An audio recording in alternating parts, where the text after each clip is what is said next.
Assalamualaikum warahmatullahi wabarakatuh. Mulai dari apa? Jalan-jalan tadi kamu ngerti orang yang macam-macam. Makanya di antara kebaikan umatku kata Nabi itu siyahafil ard, sering berkelana. Tapi tentu untuk mengambil pelajaran. At-taibunal abidunal hamidunal saihun. Nah, agama mensupport itu. Sehingga kata Nabi, jika ada orang kok sholat qobliyah, ba'diyah semuanya di masjid, sama Nabi ditegur, la taj'alu buyutakum kuburan, rumah kamu jangan jadikan kuburan, harus dapat jatah apa? Sholat. Kata ulama, kalau ada orang sering sholat di satu titik, itu ditegur, kamu harus ganti titik yang lain supaya saksi bahwa kamu di bumi sholat itu banyak. Jadi kita ya punya nilai positif juga tentang apa?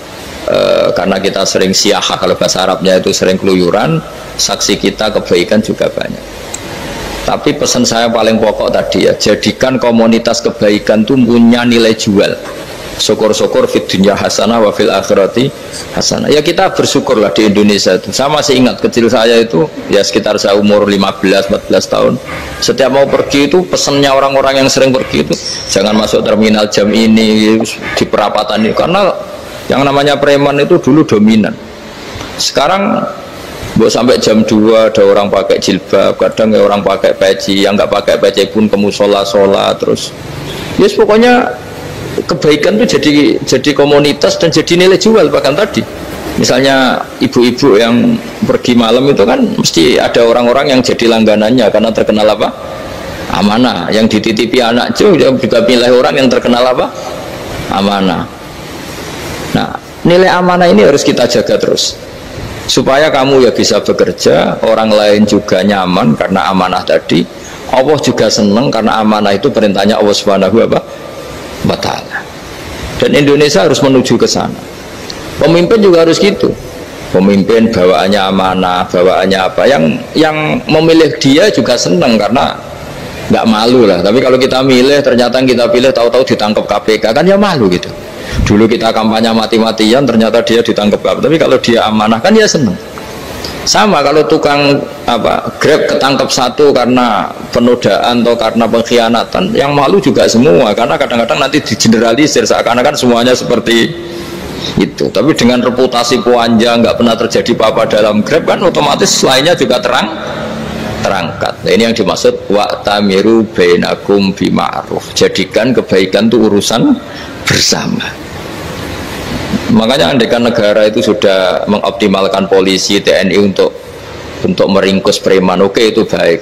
Tapi ya lebih awet lagi kalau itu ditopang apa? Masyarakat. Karena yang nggak amanah terkucilkan, terus akhirnya Grabnya nggak laku, akhirnya dia dipecat, akhirnya kan yang maksiat hilang, yang kriminal hilang, yang ada hanya Grab-Grab yang baik. Begitu juga di dunia apapun. Itu yang dimaksud wa tamiru bainakum bima'ruf. Jadikan kebaikan ini urusan apa? Bersama. Nah, karena kita baik, otomatis jadi teladan yang baik bagi anak kita, istri kita, tetangga kita. Dan karena kita baik, maka terhormat. Sehingga orang melihat Grab itu simpatik, respect, karena reputasinya baik. Nah, karena orang respect tidak dicibir. Barokahnya tidak dicibir, tidak mangkel. Barokahnya tidak mangkel, tidak saling ejek, bahkan tidak saling bunuh. Coba kalau kita jelek, dicibir orang, kita dalam keadaan mabuk, tidak terkontrol, bunuh. Jadi efek dari maksiat itu begitu buruknya. Sehingga penelitian itu mengatakan kebanyakan kecelakaan ya pemicu utamanya rata-rata ya nyupir dalam keadaan mabuk. Beberapa nyuwun sewu kasus-kasus kriminal rata-rata ya dipicu oleh hal-hal seperti itu. Makanya meskipun di luar saya tolong hindari narkoba, hindari hal-hal yang maksiat supaya pekerjaan Anda ini barokah.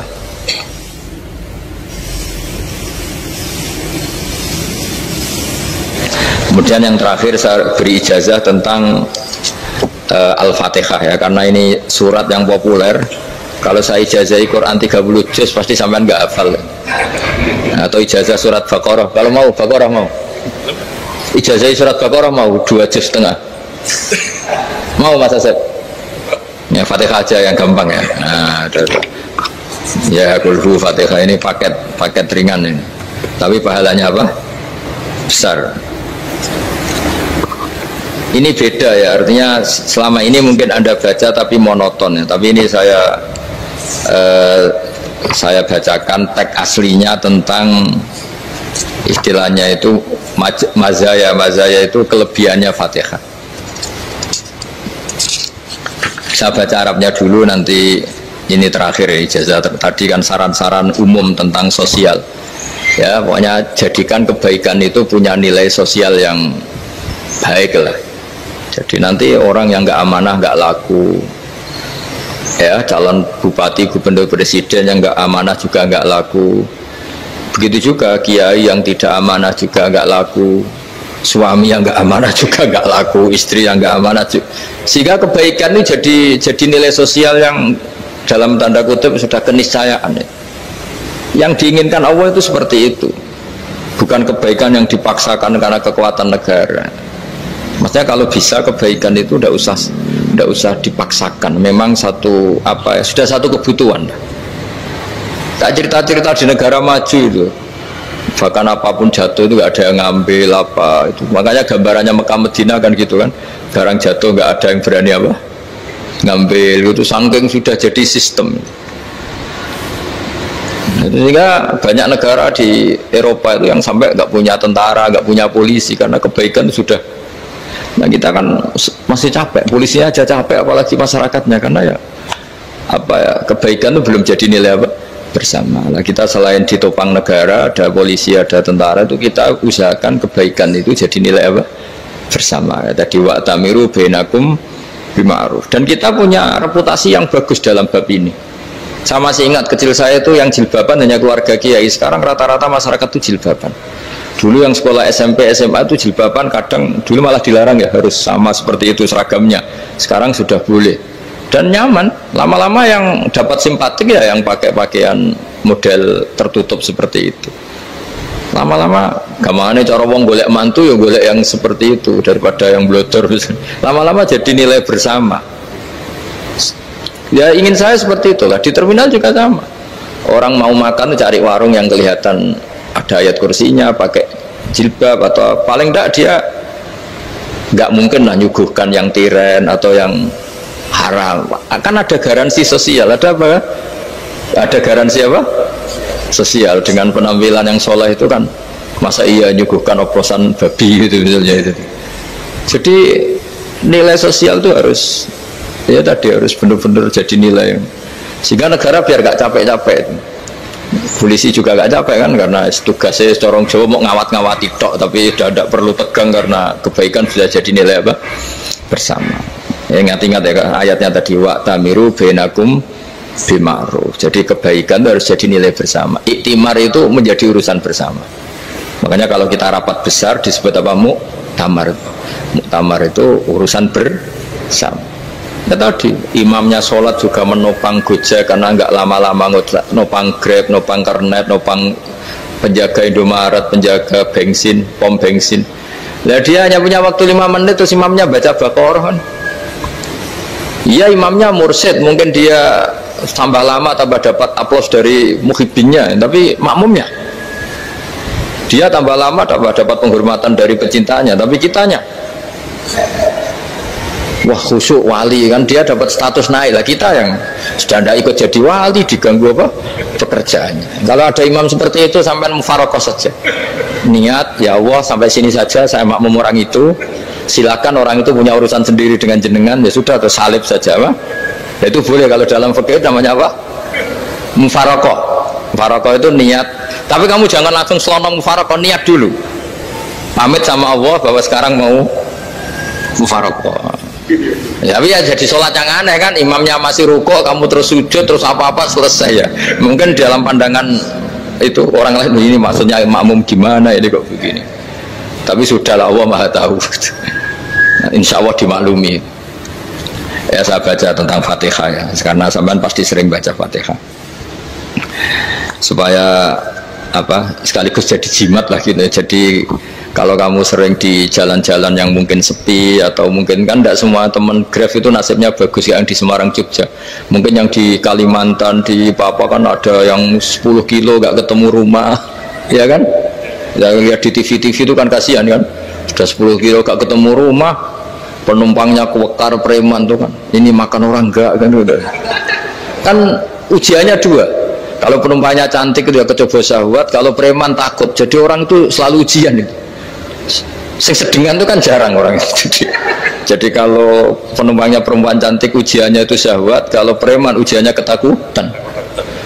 Kalau orang yang lemah bawa uang ujiannya kamu ingin garong. Jadi hidup itu memang semuanya ujian. Liyabluwakum ayyukum ahsanu amala. Makanya saya sering ditanya oleh teman-teman, Gus, nah ujiannya kenal wong wedok elek piye? Sama, kenal wong ayu ujiannya syahwat, kenal wong elek ujiannya ngenyek, itu sama-sama dosa. Syahwat ya dosa, ngenyek juga dosa. Wah elek keriting untune metu ya dosa ngomong gitu. Kadang-kadang orang berpikir enak kancanan wong elek gak dosa. Kata siapa kancanan wong elek itu ya dosa karena bawaannya ngenyek. Ngenyek itu menyepelekan itu. Makanya saya itu ya nggak mau berteman sampean. Nanti kan bawaannya ngenyek atau seneng ya tidak tahu. Ya sudah ada takdir saja kalau ketemu ya tak ulang ngaji gitu. Tapi ini ngaji terakhir, setelah ini ngaji biasa aja, tidak usah resmi gini. Ngaji kok resmi aneh. Pokoknya nanti suatu saat kalau pandemi sudah berlalu saya akan ngaji Rebonan. Ini ngaji. Ini ngaji yang kurang bagus karena ngatur kiai kurang berkah ini. Nanti tapi ya lumayan lah masih mau ngaji. Ngaji kok tanggal ini jam ini. Sekarang suatu saat kamu tak panggil, Mas Wahyu datang ke sini jam ini, tidak mesti bisa. Mungkin pas ada acara apa, oh, maaf ke sini pas ngecek pas apa. Jadi ya sudah tapi tak maafkan, enggak apa-apa. Takdir ya. Tak bacakan supaya sampean tahu keramatnya Bismillah. Nah sebelum saya bacakan Bismillah Fatihah, tak beritahu tentang ilmu tafsirnya karena ini penting sekali. Fatihah itu dawuhnya Allah, tentu itu dawuhnya Allah. Saya ulang lagi, itu kalam Allah. Tapi yang sudah diberikan kesampaian ke kita semua, sehingga seakan-akan itu menjadi dawuhnya kita ke Allah. Jangan salah loh ya, Fatihah itu dawuh Allah, tapi sudah diberikan ke kita, sehingga posisi kita itu yang punya itu.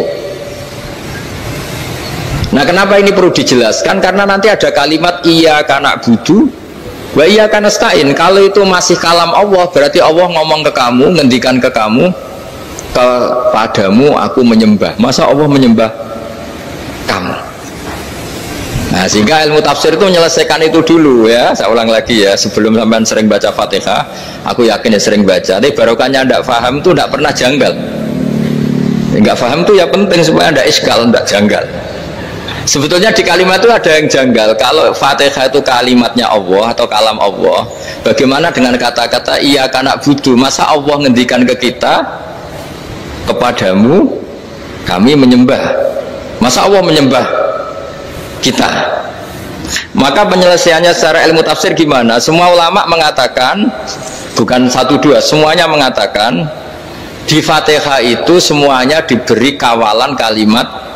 Saya ulang lagi ya, di Fatihah itu semuanya diberi awalan kalimat qulu, katakan wahai hambaku begini. Ya, katakan wahai hambaku begini. Nah, begini ini pelajaran dari Allah yang sudah diberikan ke kita. Terus kita mengatakan bismillahirrahmanirrahim, alhamdulillahirabbil, termasuk kita mengatakan iyyaka na'budu wa iyyaka nasta'in. Jangan bayangkan Allah ngendikan ke kita. Kalau Allah ngendikan kita berarti gini, hei Wahyu, ihdinas siratal mustaqim, tunjukkan saya jalan yang benar. Nah nanti kamu terus, ya Allah, Anda aja minta tolong saya minta tolong siapa kan? Jadi panjang kan? Ya, saya ulang lagi ya. Jadi itu di Ulumul Quran diterangkan gimana? Sebelum baca Fatihah, ya, Fatihah itu kalamullah, ngendikane Allah, tapi yang sudah diajarkan ke kita dan sudah milik kita, sehingga kalimat itu menjadi milik kita. Tapi ya kalamullah, tetap kalamullah, tapi sudah menjadi milik kita. Udah paham ya? Ya pinter nah.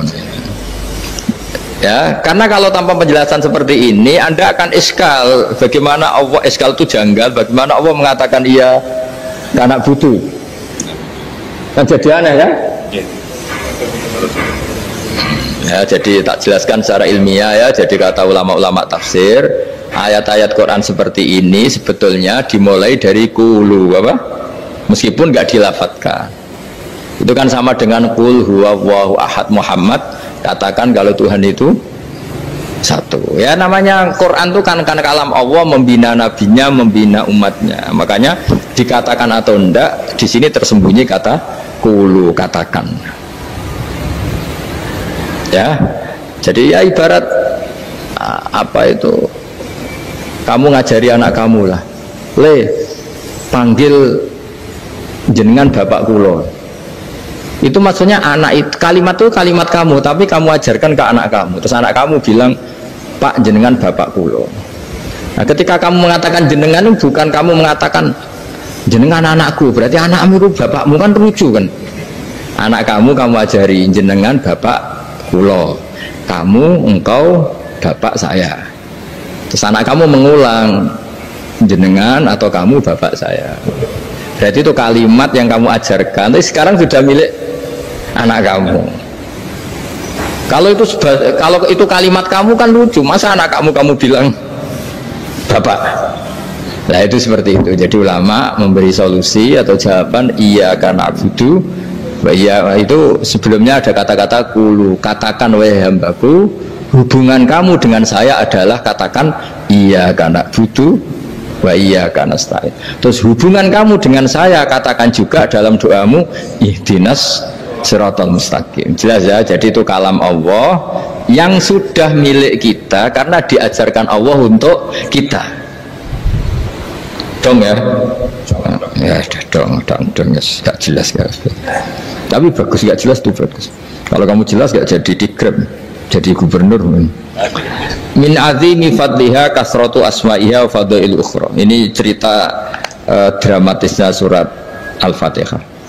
Qala Abu Hurairah radhiyallahu anhu inna iblisa ranna khina unzilat al-Fatihah. Jadi iblis itu begitu kesakitan. Ini kitab Abwaabul Farad karangannya Syekh Muhammad Alawi, juga kutipan dari beberapa kitab. Yang jelas beliau sendiri juga ngutip dari beberapa riwayat di beberapa hadis. Halaman 123. Ketika Fatihah turun itu iblis kesakitan. Kayak orang sakit gigi lah, tersiksa sisanya karena turunnya surat apa? Al-Fatihah. Artinya kalau Anda baca Fatihah dijiwai, maka Anda melemahkan setan, melemahkan iblis. Wa qala Mujahid, khina unzilat Fatihatul kitab ronna fastama indahu asyayatin. Jadi ketika Fatihah itu turun, iblis itu terkapar lah kira-kira, sampai dijenguk banyak setan. Jadi kemana di ICU lah kira-kira gitu kalau sekarang itu, entah COVID entah enggak tahu, pokoknya di ICU sampai dijenguk banyak setan. Enggak tahu bawa apa enggak tahu, pokoknya dijenguk banyak setan. Nah, nyangoni karena ini apa? Ketuanya apa? Pingsan, sakit. Jadi iblis itu sakit sampai dijenguk anak buahnya setan-setan. Ya, semoga kalian semua tidak kenal setan. Kalau kenal berarti teman, apa? Wa qalu misla dzalik. Wa qala lahum laisa mimma taquluna syai'un walakin unzilat suratun laisa ajru qailiha illa an harrama alaihi nar jahannam. Saya ini bukan sakit fisik, kata iblis. Kamu tidak usah jenguk saya, datangkan dokter terbaik, tidak usah. Saya ini tidak sakit fisik. Saya ini sakit karena ada surat yang diturunkan, yang pahala yang melafatkan surat itu pasti selamat dari neraka. Padahal misi terbesar saya ini supaya manusia masuk neraka. Sekarang punya tamengnya. Gue pusing kan? Ya seperti orang lah, goda sampean ternyata sampean setia, itu kan pusing. Nah ternyata tidak setia, itu yang akhirnya ribet kan itu. Jadi iblis itu cita-cita terbesarnya kan semua orang itu masuk neraka. Nah sekarang turun satu surat yang gara-gara surat itu siapapun yang baca dijamin selamat dari neraka. Jadi walakin unzilat suratun laisa ajru qailiha illa an harramallahu alaihi nar jahannam. Karena jadi dia shock lah, jadi kalau orang di Jawa itu bilang shock. Aduh sial nasib saya ini umat nggak bisa saya goda lagi karena punya tamengnya tadi punya. Qad tolakaidukum wa makrukum. Rekayasa kalian sekarang itu tidak ada gunanya semua. Nah, ini alhamdulillah di Indonesia kelihatan kan banyak yang miskin, banyak yang susah. Tapi selagi mereka masih sholat, itu keinginan mencari halal itu masih tinggi. Kayak apa kita di tengah kota, jauh dari anak istri, jauh dari tetangga. Biasanya kalau orang jauh dari anak istri, tetangga kan sakar PDW. Tapi yang soleh masih banyak, sudah jauh dari keluarga tetap lurus. Loh, kalau yang dekat lurus kan wajar, konangan wong akeh kan. Ini sudah jauh masih lurus. Nah ini nggak lepas dari barokahnya surat apa? Surat Fatihah tadi. Jadi karena ada surat yang menjamin pelafalnya atau qailiha terbebas dari api neraka. Wa qalat as-sayatinu lahu is ayyusa'in ta'muruna ya maulana. Faqala lahum idhabu wajtahidu hatta tukhfilu qulubahum hatta la yaqulu hadhihi surah. Lalu kita gimana, jari para setan begitu. Lalu kita gimana? Terus kata iblis, sudah bikin mereka lupa sehingga tidak baca lagi. Selagi masih baca kita pasti keok. Jadi kalau zaman sudah jarang baca Fatihah itu berarti sudah bagian dari kemenangan apa? Iblis. Jadi kalau zaman sudah jarang baca Fatihah itu berarti bagian dari kekalahan Anda, kemenangan iblis. Masih sering baca? Alhamdulillah. Berapa kali? Kali sholat. Terus apa lagi? Ya, kalau ngajarin itu juga saya juga. Kok 5 kali tok itu? Berarti pas sholat fardu tok itu? Enggak 5 kali itu mendingan itu 17. Kamu itu ngitungnya jangan 5 ini. 5 waktu saja. 5 waktu itu berarti lumayan lah. Berapa? 17 ya? Ya. 17 ya? Ya. 17, tapi kalau makmum tuh sering separuh kan, apalagi makmum terawih. Ya kan? Makmum terawih itu bacanya Fatihah ada yang sempurna enggak ya? Ya enggak lah. Baru alhamdulillah rabbil alamin ruko ikut ruko ini gitu. Makmum kan yang terawih teman. Kalau terawih jarang sempurna ya. Fatihahnya itu. Kan imam sudah ruko. Kamu bacanya Fatihah sampai mana tuh? Baru setengah ya. Ya paling pas terawih aja kan enggak sempurna ya. Apalagi kalau imamnya sing kilat, waduh malah. Nah ketika Fatihah itu sebegitu keramatnya, sebegitu topnya, itu setan rapat, singkat cerita itu yang tadi dipimpin oleh iblis yang sedang terkapar apa? Terus tadi obatnya nggak ada, cuma dia shock karena ada surat yang turun yang melafatkan itu pasti selamat dari apa? Neraka. Nah ini gimana saran Anda? Terus sarannya adalah bikin orang-orang itu lupa, tidak baca Fatihah. Nah ini rapatnya iblis. Idhabu wajtahidu hatta tukhfilu qulubahum hatta la yaqulu hadhihi surah. Kala yuksiru qira'ataha wa la yakunu lahum ajrun wa thawabun bal yakunu lahum adzabun wa iqabun.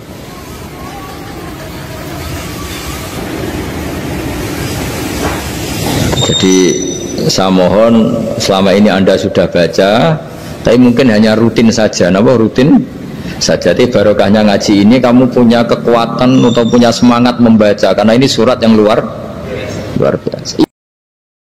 Bayangkan kalau penemunya, no? Begini lagi wali tenan. Dan selama ini malah kue di alasan memang engkau harus memberi ilayomil kiamah gak wali gedul dul yakin ilayomil kiamah wali tak beredel nake wali yakin beredel kenapa lo Allah itu normalnya dia harus memberi karena al-ghaniyul mutlaq jadi apa memberi yang benar ya wali. Jadi banyak orang jadi wali itu karena cara berpikir, no. Sudah ada Allah itu senang. Karena wali-wali mesti di kata-kata sing indah mereka. Iku sing dadi no. Nah saiki Nabi Muhammad yo niru bae rupane Al Khalil Rahman Ibrahim.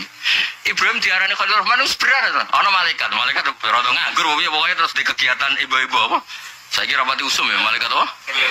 Cara ana nyoro ke Mas dites. Ibu-ibu wayo nyoro dites wali to ora para takon nomor. gagal langsung min apa ya? Ana malaikat Nabi Ibrahim cara Jawa lho, cara Jawa pasangon sapi. Sana duwe wedhus wae di sapi ae. Itu diuntuk akeh. Ana sapi ngejari ning Arab ora ana sapi ribet cangkem elek ribet. Cara Jawa misalnya sapi ne wae. Ana malaikat. Malaikat itu maca tasbih indah banget. Kalimatnya indah, kualitas suaranya indah, materinya juga indah. Ait cerita.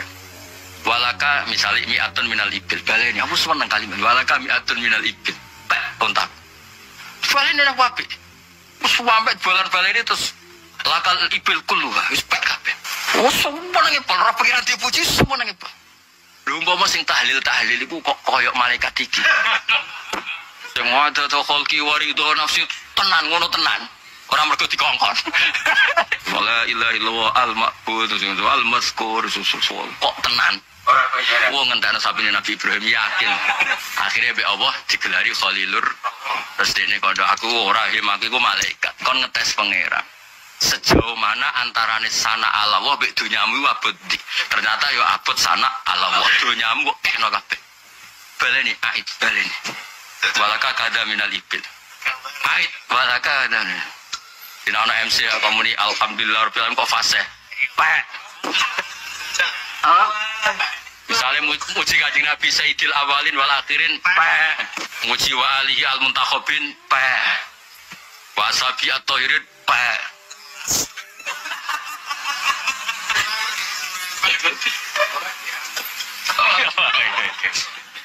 Sing ahli sudon kok wakeh to.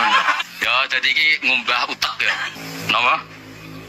Wae surat Rahman sawat khatam, eling-eling aku tau ngaji Gus Ba, siji surat Rahman. Khatam dawuhe Gus Ba iku ngumbah keris. Ding duwe. Bari kok utekem cek semper. Oh. Ya bari iki ora oleh ya, semperne ora oleh ya. Atau Muharram apa ya? Perwarasan apa utek ya? Engko Muharram depan nek ijek urip ati ya. Utek sik tati sik. Sirut kurang. Sirut sik. Apa golor langsung? Engko sempal kabel. Perkara tadrijan apa? Jadi kula teng bar-bar kula sing kula tulis teng teras teng pundi termasuk ceritane. Terus ana Mas, iki bukti Nabi Muhammad itu mang materinya itu suci. Malane kula sakniki kan sering maos berbana berdarang ngelem Kanjeng Nabi. Abana mauliduhu anti bi unsuri. Perilakunya Nabi itu sudah menunjukkan anti bi unsuri. Coba beliau itu dari Khalilur Rahman Ibrahim, orang yang begitu mengabaikan duniawi demi sana Allah. Sono wong Yahudi, wong Nasrani, wong non Muslim, kelaparan. Sampai Nabi Ibrahim dikai apa jaluk apa dikai, sampai apa dikai. Aku iku ora iso jare pendeta zaman dhisik cerita rohib dhisik kan agak sing tulus. Aku iku ora iso. Mbok kai akeh-akeh tanpa bales budi. Terus aku mbok kon piye? Aku mau mangan, boy aku nak gratisan mau. Apa sih bro? Hajati antas sudu lillahi sajda. Yo kena pengen mangan nom iki nyaman. Terus aku sementing sujud. Oh opo sih ndok hajati? Mbok sitok sajda. Oh orang kon salat tasbih meneh traweh pokoke hajati antas sudu lillahi sajda. Lha iku sing ditiru Sayyidina Umar radhiyallahu anhu. Ketika ngerti sing mateni Abu Lu'lu napa Al-Majusi. Dene takokan pertama itu hal yasudu lillahi sajda. Sing mateni aku tahu salat. Mboten. Alhamdulillah. Kok sing mateni aku tahu salat. Aku iku isin nuntut wong tahu salat mlebu neraka mok gara-gara aku. Koyo apa hormate ning sujud. Saiki wong sujud udah dibar, wong sujud disalah-salah kula nu. Mboten saged nampa. Wis ngene rai ngene lah iku wong sujud. Top pokoke napa? Top. Jadi alhamdulillah alladzi lam yaj'al maniyati bi yadi rajulin lam yasjud laka sajdah. Kulo nu sampai punya sekian varian riwayat mulai teng Muwatta teng kene kitab sirah. Wa Sayyidina Umar iku wedi. Jadi kamane ngene. Kok nyuwun sewu lho sing nabuhi Sayyidina Umar kok kowe-kowe niku. Sayyidina Umar matur mrene. Gusti, piye ngaos jalalan Gusti. Ampun kisos demi kula niku mono nggo jalalan ngalor. Gusti, masyaallah jangan sepuro. Abaikan hak kula ampun niku delok jalalene mawon Gusti top. Kos kula Gusti.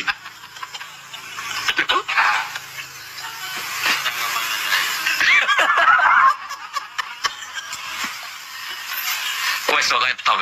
Iki kok pertemuan berikutnya utekem jelek. Oh tak golekno jero nipis tenan. Ya amang cinta. Apa ngecernone wong.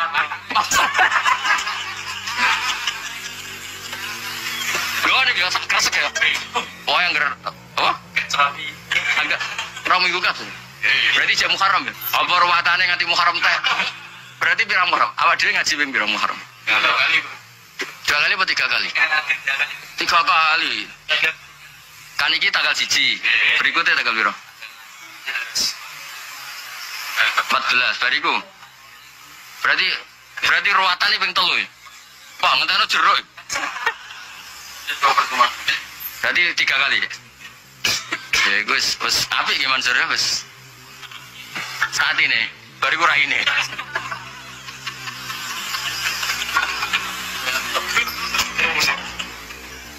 Engko tak wacana kitab Sayyid Muhammad apa sing masalah wong ngelem pangeran dikasih hadiah.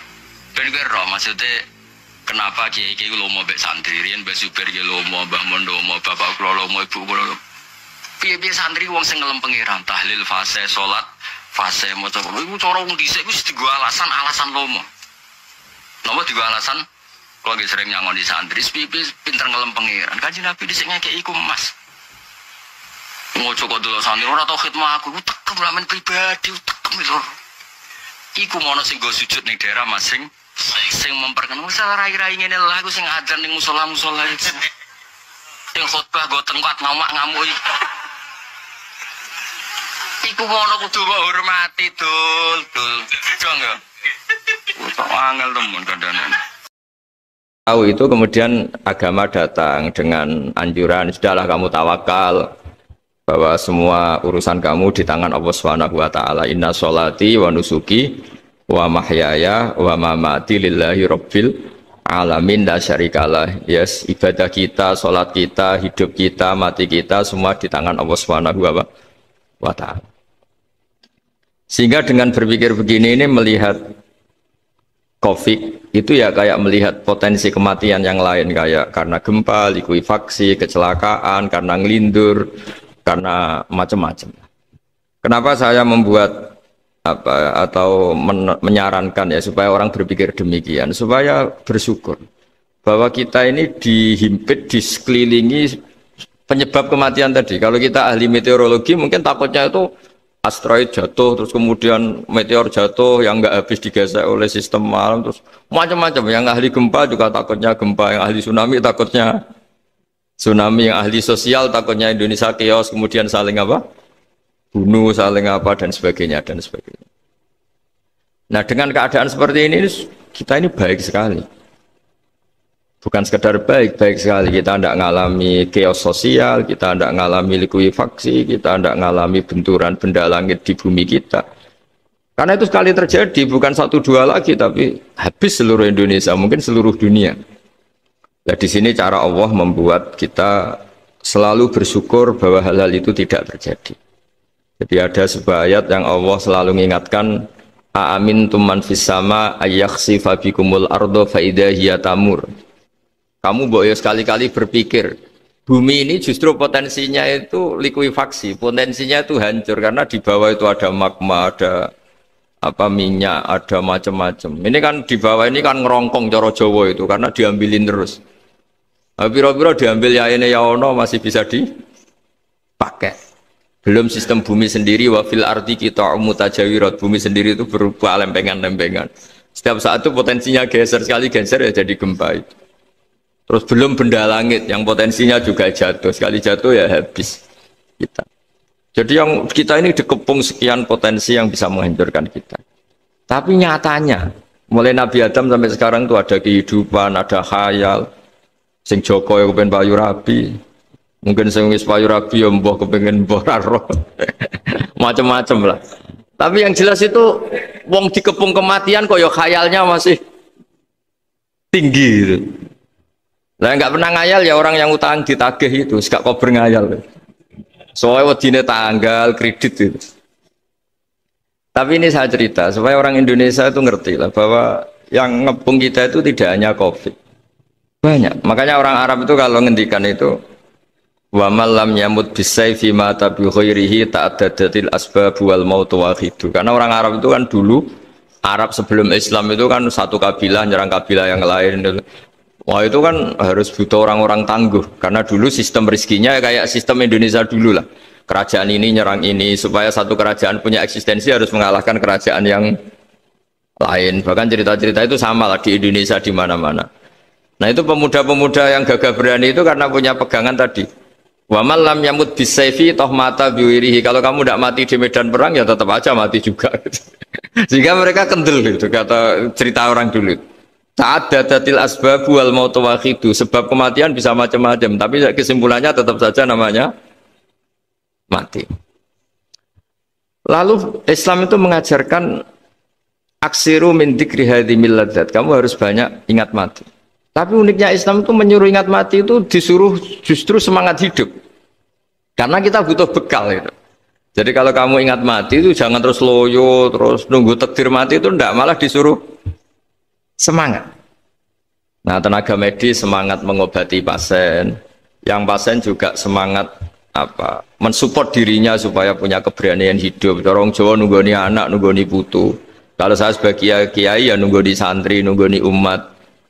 Jadi ingat mati itu justru dengan cara mencintai hidup. Karena hidup ini adalah bekal kita untuk sanggup ketemu Allah Subhanahu wa taala. Kadang-kadang bekal itu mudah sekali. Ada orang nakal gara-gara minumin anjing yang baru haus, sama Allah dimaafkan. Ada orang yang pulang dari tempat kerjanya, ada duri di tengah jalan, disikirkan takut kena orang, diampuni Allah, akhirnya menjadi ahli apa? Surga. Ada orang yang kerja untuk orang tuanya, kemudian orang tuanya dicukupin menjadi ahli surga. Bahkan ada ahli surga itu ceritanya itu, tapi ini jangan dicoba.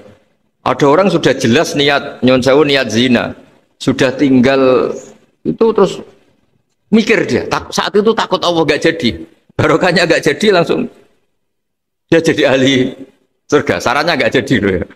Tapi ya tidak usah dicoba. Itu kalau keterusan masalah. Jadi Islam itu menganjurkan ingat mati, tapi justru dengan cara mencintai kehidupan. Karena yang jadi referensi Allah nanti di akhirat adalah perilaku kita, amal kita zaman apa? Hidup. Jadi disuruh ingat mati, tapi justru dengan cara sangat mencintai apa? Kehidupan. Lalu yang dinamakan kehidupan itu apa?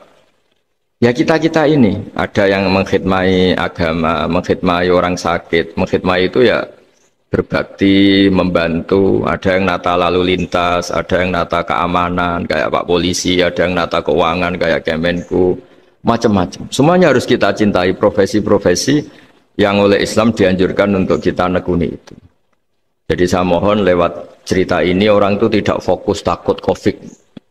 Kasihan COVID kan jadi tersangka pembunuh sendiri. Padahal di kampung-kampung orang lugu-lugu yang saking nggak ngertinya itu kalau dikasih sumbangan itu katanya itu salam neng Covid matur nuwun. Itu ribet kalau orang lugu-lugu itu. Dikira Covid itu satu makhluk atau manusia yang apa? Nyumbang itu. Jadi saya mohon semohon-mohonnya, minta seminta-mintanya, sampean harus ngitung nikmat lah. Dengan sistem meteor seperti itu di langit tidak jatuh ke kita, sistem bumi yang sudah ngerongkong gini tidak likuifaksi, terus di dunia ini banyak kimia, banyak racun, itu kalau misalnya meledak kemudian dibawa angin mungkin matinya lebih massal. Ternyata semua itu nggak terjadi. Artinya nikmat yang sekarang kita dapatkan, kita nikmati sekarang itu jauh lebih besar ketimbang ketakutan kita. Ini Islam selalu menganjurkan fazkuru ala Allah la'allakum tuflihun. Selalu ingat sisi-sisi nikmatnya Allah. Kamu jangan hanya sisi wah kita dikepung Covid, kita punya istri judes, punya anak nggak nurut, punya atasan sadis, punya anak buah nggak loyal. Kalau gitu terus ya kamu nggak berani hidup. Yang diingat masalah terus. Itu salah, hidup seperti itu salah menurut Islam. Yang Islam menganjurkan fazkuru ala Allah, kamu ingat sisi-sisi nikmatnya Allah, bukan sisi-sisi kita hidup itu diuji. Saya punya sekian cerita ulama-ulama yang unik, yang punya nasihat itu. Jadi ada orang kaya raya dulu temannya banyak, anak buahnya banyak. Suatu saat dia miskin terus gak ada yang berkunjung. Terus dia ngeluh, curhat ke ulama itu. Ketika saya kaya yang berkunjung banyak, ketika saya miskin kok nggak ada yang berkunjung, kurang ajar betul teman-teman saya. Terus kata kiai itu lucu kalau yang ada nih, ya bagus gitu dong ketika anda miskin tidak ada yang berkunjung. Loh kok bisa? Ya misalnya kamu sekarang jadi buruhnya orang, pas disuruh-suruh dibentak-bentak, terus teman kamu udah datang, malah kamu jadi tontonan toh. Mendingan nggak ada datang, jadi kamu ketika buruh orang nggak malu karena teman-teman kamu sudah tidak datang. Ya alhamdulillah kalau gitu ya. Jadi dulu satu hal yang dia dulu nganggap problem, ya kan kalau kamu misalnya dulu kaya temannya banyak jabat terus yang takut banyak, ketika sudah miskin yon sawu jadi buruhnya orang disuruh-suruh terus teman kamu tetap do datang, siap nggak ada? Siap datang apa siap tidak datang? Lebih siap tidak datang sebetulnya kan, karena nggak jadi tonton. Akhirnya dia sadar. Ya gitu kalau dikeluhin istri saya ini judes, ya sering marahin gini-gini. Ya bagus dong marahin kamu. Kalau marahin tetangga malah masalah. Coba kamu punya istri kalau marahin orang lain pusing enggak? Mendingan marahin. Jadi pokoknya dilatih terus. Lama-lama dia bersyukur. Nah termasuk cara kita melihat kehidupan. Ada doa Rasulullah SAW yang luar biasa. Ya Allah, jadikan kehidupan ini sebagai penambahan saya untuk berbuat baik. Wal mauta rohatan li min kulli syarrin. Kalau saya engkau takdir mati, ya anggap mawon ini mati itu berakhirnya semua potensi keburukan saya. Orang itu kan potensinya dua, buruk betul atau potensi buruk. Mungkin sekarang kita tidak korupsi, tapi saja suatu saat kita korupsi. Mungkin sekarang kita tidak salah, suatu saat potensi salah. Dan mati itu mengakhiri itu semua. Makanya saya berkali-kali cerita kalau ngaji, kalau orang-orang alim NU itu kalau ada bajingan mati tetap dia seksa ini baik dia. Itu tetangganya nggak mau semua. Wong bajingan darani baik. Tapi kiainya ngotot. Harus disaksikan kalau ini baik. Akhirnya mereka bilang ya baik-baik. Padahal di hati kiainya sudah tidak bisa garong lagi, tidak bajing lagi. Ya baiklah gitu. Jadi sehingga orang-orang soleh itu melihat hidup itu ya biasa, melihat mati itu biasa, karena hidup adalah sarana kita menambah kebaikan dan mati adalah akhir dari segala keburukan kita atau potensi keburukan kita. Jadi Islam itu mengajarkan kita gimana menghadapi kehidupan, juga gimana menghadapi apa? Kematian. Jadi saya ulang lagi, itu ajaran-ajaran Islam yang luar biasa. Jadi ij'alil hayata ziyadatan li fi kulli khairin wal mauta rohatan li min kulli syarrin. Jadi hidup menambah kebaikan, kalau kita mati anggap saja mengakhiri semua buruk kita kalau kita sedang buruk atau potensi keburukan kita. Saya cerita ringan tapi supaya diingat-ingat. Jadi kalau kita yang nekuni, saya tadi kan sudah bilang, kita kiai yang nekuni ilmu itu, ya tadi kita agak fokus bicara COVID. Inna woha yumsikus samawati wal ardo antazula wala inzalata in amsakahuma min ahadim min ba'dih. Kalau kamu ahli meteorologi kan melihat ini jatuh, jumlahnya besarnya sekian. Ini kalau digesek oleh atmosfer paling masih sekian, kayak kemarin Januari kan hujan meteor yang sering kena Lampung kemarin. Terus di mana-mana mesti takut kamu itu. Kalau kamu ahli gempa takutnya itu ya pergeseran lempengan bumi. Kalau kamu ahli tsunami ya takutnya tsunami. Kalau ahli sosiologi ya takutnya chaos sosial ya, sama kamu medis ya takutnya penyakit yang menular, penyakit seperti ini. Oke, kita sekarang fokus menghadapi COVID dan kita selalu berharap supaya Indonesia terbebas dari apa? COVID dan musibah-musibah yang lain. Ya tadi apa gunanya terbebas dari COVID tapi chaos sosial kayak apa terus kita, sehingga Islam selalu mengajarkan harus disyukuri lah bahwa kita sekarang alhamdulillah kita hidup harmonis. Kita kata Mbah Mun Bhinneka Tunggal Ika itu dingentikakno terus yang terakhir masalah air. Air itu sumber kehidupan. Di antara Allah mengingatkan kita adalah kul ara'aitum in asbaha ma'ukum ghoron famayyatikum bima immain. Bumi ini kan bawahnya ada magma, terus ada air. Normalnya air itu nggak ada. Secara teori itu normalnya air itu nggak ada karena bumi itu kan kalau ada air kan meresap. Sudah meresap, bawahnya itu ada minyak, ada magma, harusnya air itu tersedot habis. Tapi orang saking angkuhnya, saking cueknya, ngira air itu malah potensinya itu abadi. Sebetulnya kalau menurut teori alam, air itu gampang hilang kan, diletakkan di bumi ya bumi itu meresap. Nanti bawahnya itu ada minyak, ada sebagian ada magma, ada macam-macam lah. Jadi potensi air itu harusnya nggak ada malah kalau melihat sistem itu. Tapi karena Allah saking rahmannya, air ini dijaga sedemikian rupa tetap ada. Kalau melihat sistemnya kan normalnya malah nggak ada. Makanya Allah selalu mengingatkan, in asbahama ukum ghoron. Suatu saat air yang kamu pakai, yang jadi sumber kehidupan itu bisa saja tahu-tahu hilang. Mungkin tersedot oleh panas bumi atau corong Jawa niku nyeresep entek atau gimana lah cara Allah menghilangkan. Fama ya'tikum bima immain. Lalu siapa yang bisa mendatangkan air itu lagi? Ini kata para hafidh, ini yang kata guru-guru ya, termasuk yang dikatakan Pak Mukhtar ini. Nanti orang harus ngontikan menjawab Allahu Rabbul Alamin. Hanya Allah sendiri yang bisa mengatur air ini selalu ada. Ya, coba kalau kamu pikir kan air kamu sokkan di bumi kan mesti langsung hilang meresap ke bumi. Bumi ada bawahnya lagi, ada bawahnya lagi, dan mungkin bukan yang paling bawah mungkin tomak, harusnya itu nggak ada. Tapi Allah saking sayangnya mengatur sistem air itu ada dan tersedia. Tapi ketika orang terlalu cuek dan angkuh sampai lupa syukur tersedianya apa? Air itu Allah mengingatkan, disuruh bayangkan, kul aro'aitum, coba bayangkan kalau in asbaha ma'ukum ghauran. Tadi kan ada khataman ya, saya ikut, terima kasih.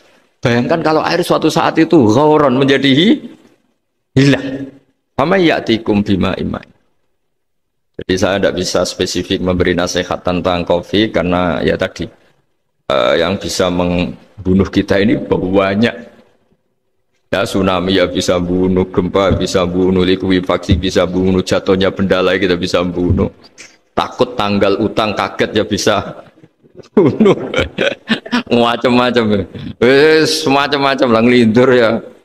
Kemarin mudik aja yang sebelum tertata rapi aja, mudik aja berapa kemarin kalau ada apa mudik lebaran yang tahun berapa, 3 tahun yang lalu apa 4 tahun yang lalu dulu.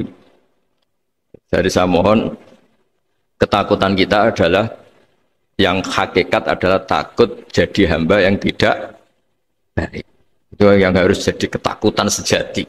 Takut kita di mata Allah tidak jadi hamba yang baik sehingga kita jauh dari Allah Subhanahu wa ta'ala. Karena cita-cita terbesar kita dan cita-cita terbaik kita adalah jadi hamba yang diridhoi Allah Subhanahu wa ta'ala. Sebaliknya ketakutan kita sejati adalah takut su'ul khotimah, takut jadi hamba yang tidak baik. Kita inginnya adalah assalamu alaina wa ala ibadillahis sholihin. Yang berhak mendapat keselamatan dunia akhirat adalah orang-orang atau hamba-hamba yang soleh.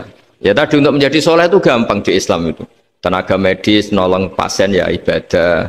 Pasien husnudzon sama dokter ya ibadah. Mengelola hidup, ingin hidup ya ibadah. Anak ngurus istri, ngurus, pokoknya anak yang ngurus keluarganya juga ibadah. Semuanya itu di Islam itu asal tidak maksiat itu dianggap apa?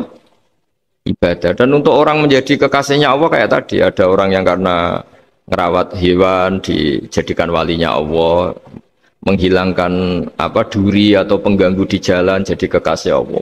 Itu cerita-cerita itu semuanya ringan.